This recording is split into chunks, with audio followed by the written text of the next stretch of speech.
Tinalo ni Jose El Rayo Valenzuela si Edwin Granada de los Santos. Knockout nga po sa round 2 sa kanilang lightweight rematch. Hindi na nagawang makatayo si De Los Santos habang binibilangan ng referee. Nakatulog siya mga boss dahil hindi na po siya gumalaw. Balak pa nga iprotesta ang laban na ito dahil ina-uppercut pa si De Los Santos habang nakadapa na. Nagpahabol pa ng isang suntok si El Rayo Valenzuela.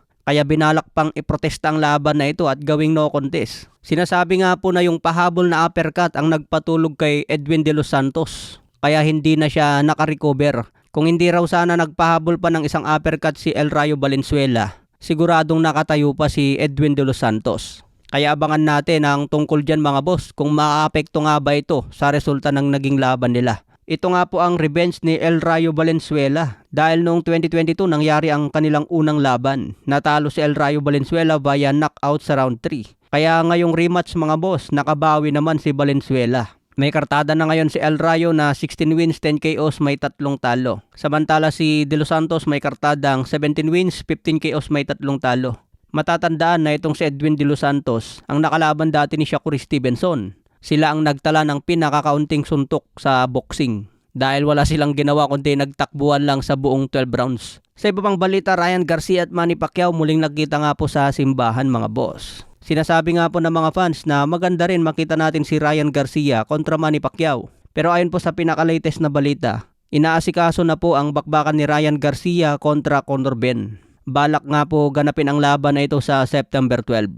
Dapat nga magkasabay ang laban ni Ryan Garcia at Canelo Alvarez magkaibang venue.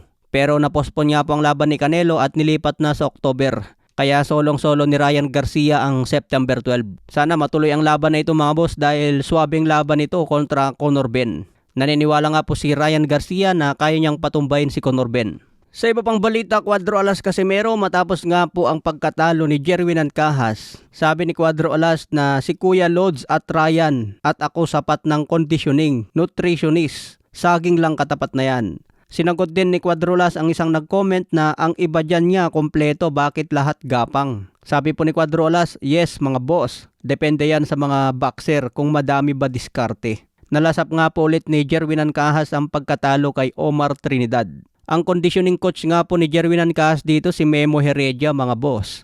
Kaya sabi ni Cuadrolas, nakadepende yan sa boxer kung malakas talaga at maraming diskarte. Sa ibang balita, Mark Magsayo, posible umano makalaban din si Jose El Rayo Valenzuela. Dahil lumalaban po si El Rayo sa lightweight division. Si Mark Magsayo lumalaban na rin sa lightweight. Lahat kasi ng fighter ng Zuffa Boxing sa lightweight division, posible nilang paglabanin lahat yan mga boss. Dahil parang tournament nga po ang gagawin ng Zuffa Boxing. Lahat ng fighter nila sa isang division, balak nilang paglabanin lahat hanggang matira matibay yung pinakamalakas. Magandang bakbakan din yan kung makarap ni Magsayo si Valenzuela.